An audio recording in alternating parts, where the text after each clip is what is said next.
చేతన్ చాలామంది నేను సింగిల్ ఉన్నా అని చెప్పి బాధపడతా ఉంటారు. ఎందుకు సింగిల్ ఉన్నారా అంటే నాకు రిలేషన్షిప్లోకి వెళ్ళడానికి అమ్మాయి దొరకట్లేదు అంటాడు. అసలు ప్రాబ్లం అక్కడే వస్తుంది. అసలు why are you choosing only relationship అనేది 20 నుంచి 25 years మధ్యలో అసలు నువ్వు మోయలేని ఒక భారం, భరించలేని ఒక నొప్పి, too much of misunderstandings, too much of expectations.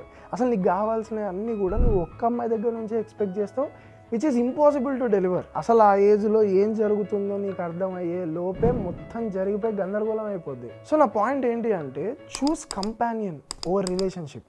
ఒక కంపానియన్ని వెతుక్కో, నీతో పాటు ట్రెక్కింగ్ చేసే ఒక అమ్మాయి, ఆర్ట్ అంటే ఇష్టం అనే ఇంకొక అమ్మాయి, ట్రావెలింగ్ ఇష్టం అని ఇంకొక అమ్మాయి. ఇట్లా నువ్వు కంపానియన్స్ని ఎత్తుక్కో. గుర్తుపెట్టుకో చేతన్, రిలేషన్షిప్లో కమిట్మెంట్ ఉంటుంది, కంపానియన్లో ఇంట్రెస్ట్ ఉంటుంది. నువ్వు కమిట్మెంట్ ఇవ్వడానికి సంసిద్ధుడు అయినప్పుడే నువ్వు కమిట్మెంట్ ఇవ్వాలి. అంతవరకు చూస్ కంపానియన్ ఓవర్ రిలేషన్షిప్.